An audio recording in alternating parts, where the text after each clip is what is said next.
నమస్తే. Welcome to our channel. కల్తీ నెయ్యి కేసులో కీలక పరిణామం చోటు చేసుకుందని చెప్పుకోవచ్చు. మరి ఇప్పటికే వైవి సుబ్బారెడ్డి పిఏ అయినటువంటి చిన్న అప్పన్నను సిట్ అధికారులు విచారించారు. మరి ఈ రోజు అరెస్ట్ చేసిన తర్వాత 5 రోజుల పాటు కస్టడీకి తీసుకున్నారు. ఈ రోజు ఆయన్ని విచారిస్తూనే ఉన్నారు. మరోపక్క చూసుకున్నట్లయితే ఈ నెల 19 లేదా 20 నేను విచారణకు రాను, మీరే రండి అంటూ వైవి సుబ్బారెడ్డి చెప్పడం కానివ్వండి.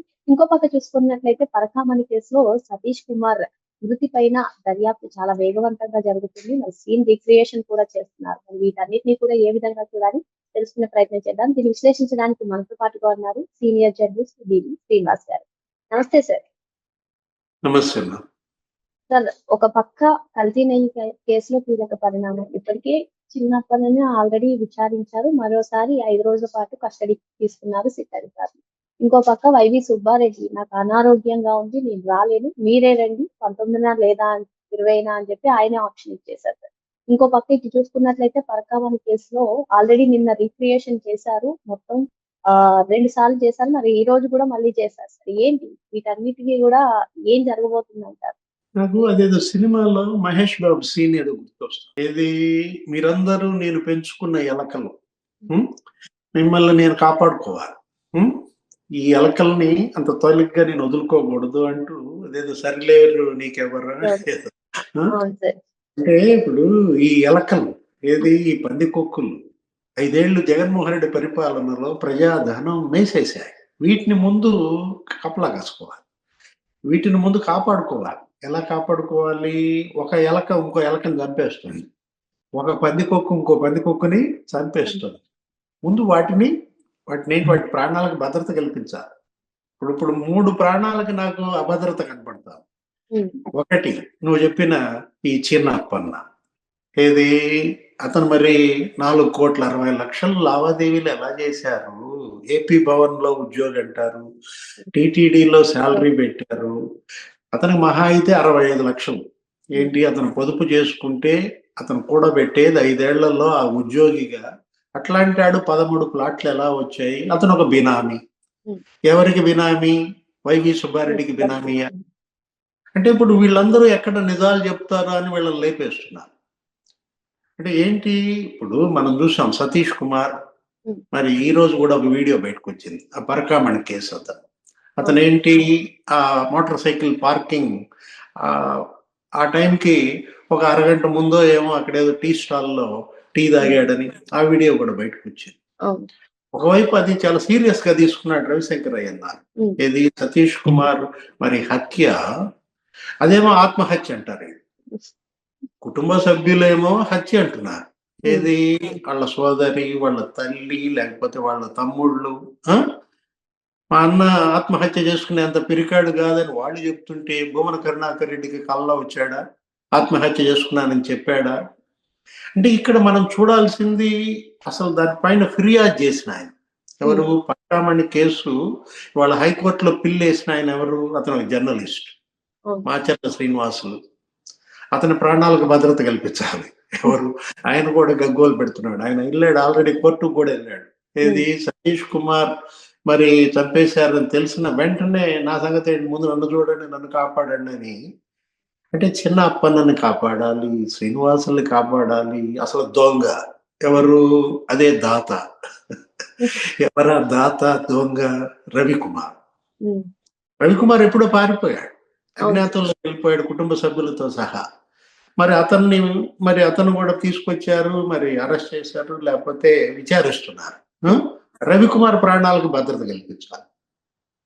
అసలు ఎంతమంది ప్రాణాలు అధికారంలో లేకపోయినా ఈ విధంగా, అంటే ఇప్పుడు సాక్షులుగా కానివ్వండి, లేదు అంటే ఫిర్యాదుదారులు కానివ్వండి, వాళ్ళు కోర్టుకి వెళ్లాల్సినటువంటి పరిస్థితి, దీన్ని ఏ విధంగా చూడాలంటారు?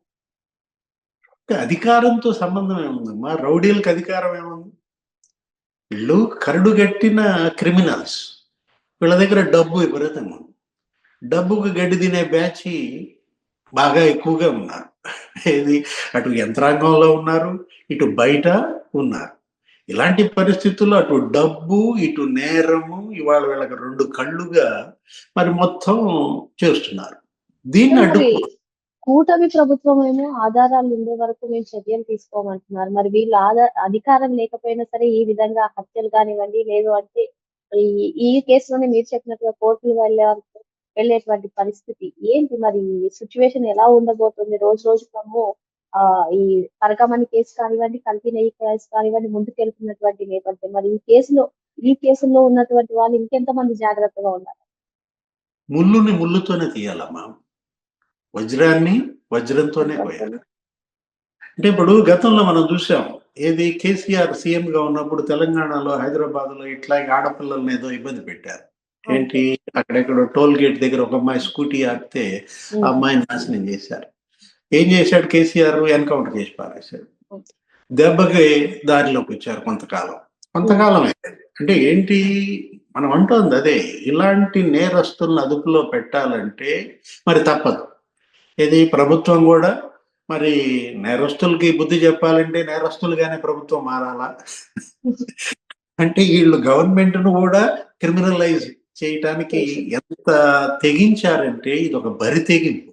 ఈ బరి తెగింపుకి మరి మీరు కూడా కొద్దిగా తెగించాలి. కానీ వాళ్ళేమంటున్నారు, మేము చట్టబద్ధ పాలనే అందిస్తాం. మేము చట్టం గీత దాటి వెళ్ళం. చక్కగా వాళ్ళని మంచిగా తీసుకొస్తాం. బ్రహ్మాండంగా భోజనాలు పెడతాం. వాళ్ళకి కావాల్సిన వసతులు జైల్లో కల్పిస్తాం. ఆయనైతే అసలు మరీ నేను యోగా చేయాలి, యోగా మ్యాట్ కూడా అడిగాడంట. ఎవరు?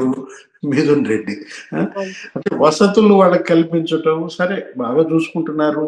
మహేష్ బాబు అదే చెప్పాడుగా, నేను పెంచుకునే ఎలుకలు, పందికొక్కులు మిమ్మల్ని జాగ్రత్తగా చూడాలి, మీలో మార్పు తేవాలి, పరివర్తన తీసుకురావాలి, పశ్చాత్తాపం తీసుకురావాలి. పాపం మహేష్ బాబు కష్టపడి ఆ సినిమాలో ప్రకాష్ రాజ్కి పరివర్తన తెస్తాడు. తీసుకెళ్లి బార్డర్‌లో వేసేయాలంటారా సార్ మరి? కరెక్ట్. ఇప్పుడు నువ్వు కరెక్ట్ గా సినిమా గురించి వచ్చావు. ఏంటది? బార్డర్‌లో వేయాలా? వీళ్ళని బార్డర్‌లో వేస్తే అక్కడేం చేస్తారు? లేనిపోయింది. అది దేశ రక్షణకు సంబంధించినటువంటి అంశం. ఇప్పుడు మరో అంశం ఏంటి? నాకు అనారోగ్యం, నేను తిరుపతి విచారణకు రాలేను, మీరే హైదరాబాద్‌కు రండి, మీకు అపాయింట్మెంట్ ఇస్తున్నా అంటున్నాడు. ఎవరు? సుబ్బారెడ్డి. ఈయనకి మరి లక్నో వెళ్ళటానికి అనారోగ్యం లేదు. మిథున్ రెడ్డికి లక్నో వెళ్తాడు. అసలు లక్నో ఎందుకు వెళ్ళారు ఇద్దరు? మిథున్ రెడ్డి లక్నోకి వెళ్ళటానికి మరి నాకు ఇంకో 5 రోజులు అంటాడు. లేకపోతే ఈయన లక్నో వెళ్ళాడు. ఎవరు? సుబ్బారెడ్డి. ఈయన ఏమంటాడు? ఆ పార్లమెంట్ ఫైనాన్స్ కమిటీ మీటింగ్ ఉంది నాకు, నేను వెళ్ళాలన్నాడు.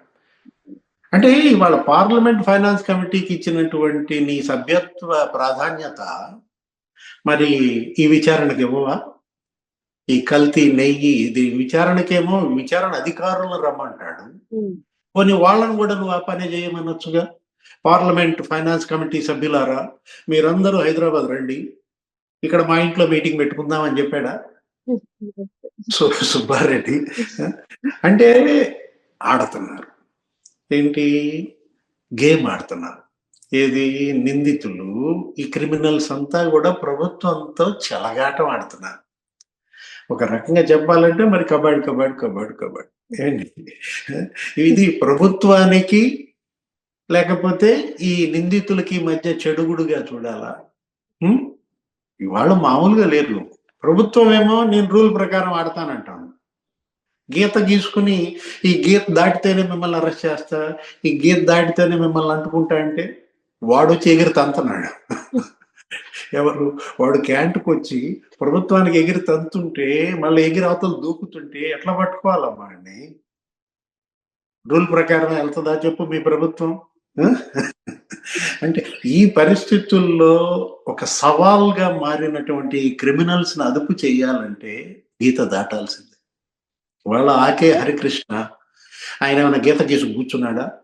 ఇప్పుడు ఈగిల్ దగ్గర 450 మందిని ఆయన అప్పచెప్పారు. ఆయన అంతు తేలుస్తున్నాడు. ఎక్కడ? ఒక్క విశాఖపట్నం కాదు, నిన్న ఆ మధ్య చూసా, 4 రోజుల క్రితం అవినిగడ్డలో కూడా తనిఖీలు చేశారు. అవినిగడ్డ అంటే ఎక్కడది? దివిసీమ. గుంటూరులో తనిఖీలు చేశారు. ఈ డ్రగ్స్ గురించి లేకపోతే ఈ గంజాయి గురించి వాళ్ళ ఆకే హరికృష్ణ టీం ఎలా పనిచేస్తాం మొత్తం రూట్ అవుట్ చేసి పారేస్తున్నారు. చేసేశారు. ఇవాళ గంజాయి సాగు జగన్మోహన్ రెడ్డి హయాంలో ఎలా ఉంది? ఇప్పుడు మరి దాన్ని ఒక కొలిక్కి తెచ్చారా లేదా? అంటే కారణం ఏంటి? మరి ఆకే రవికృష్ణ టీంకి ఇచ్చినటువంటి ఆ ఫ్రీడమ్ వాళ్ళ మరి ఇక్కడ పోలీస్ కూడా తీసుకోవాలి. వాళ్ళ రవిశంకర్ అయ్యన్నారు ఏం చేస్తాడో ఏంటో. కేంద్రాన్ని ఎలా సంప్రదిస్తారో, కేంద్రం నుంచి ప్రత్యేక అధికారాలు ఎలా తీసుకుంటారో, ఇవాళ సిబిఐ, ఈడీ, లేకపోతే ఈ సిఐడి, ఏసీబీ 4 ముఖ్య దర్యాప్తు సంస్థలు ఉన్నాయి. ఈ 4టికి వీళ్ళు ఏం చేస్తున్నారు, సిట్ ను కూడా ఏర్పాటు చేసుకుంటున్నారు. ఇప్పుడు 2 సిట్లో ఏమో విచారణ చేస్తున్నాయమ్మా. కల్తీ నెయ్యి మీద ఒక సిట్, ఏంటది సుప్రీంకోర్టే దాన్ని పర్యవేక్షిస్తున్నాను, దానిలో సిబిఐ కూడా. ఇప్పుడు రాష్ట్ర ప్రభుత్వం ఇంకో సిట్. ఇదేంటిది, ఇది ఈ మద్యం రాజశేఖర్ బాబు ఇక్కడ చేస్తున్నాడు, అక్కడ రవిశంకర్ అయ్యన్నారు అక్కడ చేస్తున్నాడు. అంటే ఇవన్నీ వాళ్ళ ఏకోన్ముఖం కావాలంటున్నాను. ఈ దర్యాప్తు సంస్థలన్నీ కూడా ఇవాళ మొత్తం ఏకమై ఈ క్రిమినల్స్ ని బంధించటంలో వాళ్ళ మధ్య ఎటువంటి గ్యాప్స్ రాకుండా. ఇప్పుడు ఆ రోజు కూడా ఇదే, ఏది జగన్మోహన్ రెడ్డి కూడా నేను సిబిఐ దగ్గరికి రానన్నాడు. అప్పుడు వాళ్ళ నాన్న ముఖ్యమంత్రి ఉన్నాడు, తెలుసా నీకు? ఇంకా అప్పటికి నువ్వు ఏదో చదువుకుంటున్నావు, 7వ తరగతి 8వ తరగతిలో ఉంటావు. అంటే ఏంటి, అప్పుడు సిబిఐ ఏం చేసింది, మరి రాజుగారి కొడుకు కదా, మరి మా ఇంటికే మనం వెళ్దాం అని చెప్పి రాజశేఖర్ రెడ్డి ఇంటికి సిబిఐ వెళ్ళి జగన్మోహన్ రెడ్డిని విచారించింది. ఏ కేసు అది? పరిటాల రవి హత్య కేసు. ఏం చేస్తారు, వచ్చారు, విచారించారు. మామూలుగా విజయమ్మ మరి షర్మిలో ఎవరో వీళ్ళకి మంచి బిస్కెట్లు టీ ఏదో ఇచ్చుంటారు, సరే తాగేసి దులుపుకుని వెళ్ళిపోయారు. ఏమన్నా చేయగలిగారా జగన్మోహన్ రెడ్డి? పరిటాల రవి హత్య కేసులో విచారణకు నేను రాను, మీరే మా ఇంటికి రండి అన్నాడు అప్పుడు జగన్మోహన్ రెడ్డి. వెళ్ళింది సిబిఐ, చేతులు కడుక్కుని వచ్చింది. ఇప్పుడు కూడా మరి నేను రాను తిరుపతి విచారణకి, మీరే మా ఇంటికి రండి అన్నాడు సుబ్బారెడ్డి. వెళ్తారు సిట్ బృందం, మరి టీ బిస్కెట్స్ మరి తీసుకున్నప్పటిని చేయగడుకుంటారా? ఎందుకంటే ఇది కోట్లాది భక్తుల విశ్వాసాలకు సంబంధించిన అంశం. పరమ పవిత్ర పుణ్యక్షేత్రం ఏది? తిరుమల తిరుపతి. మొత్తం ఎలుకలంటావా, పందికొక్కులంటావా, మరి ఏమంటావా కానీ నాకు తెలియదు. కానీ ఈ క్రిమినల్స్ అంతా అక్కడే చేరారు. ఇక్కడ ఎందుకు తిరుపతినే వీళ్ళు అడ్డాగా చేసుకున్నారమ్మా? నువ్వు చెప్పు, ఒకసారి ఆలోచించు. భూ కబ్జా, ల్యాండ్ మాఫియా అక్కడే. ఎవరైనా డాన్ పెద్దిరెడ్డి, పెద్దిరెడ్డి రామచంద్రారెడ్డి, లేకపోతే లిక్కర్ మాఫియా డాన్ అక్కడే. ఎవరైనా వాళ్ళ అబ్బాయి ఎవరు, మిథున్ రెడ్డి లేకపోతే చెవిరెడ్డి. అరే ఇప్పుడు ల్యాండ్ మాఫియా, లేకపోతే ఈ వైన్ మాఫియా, ఇప్పుడు నెయ్యి మాఫియా అక్కడే. ఎవరు డాన్? సుబ్బారెడ్డి అన్నావా?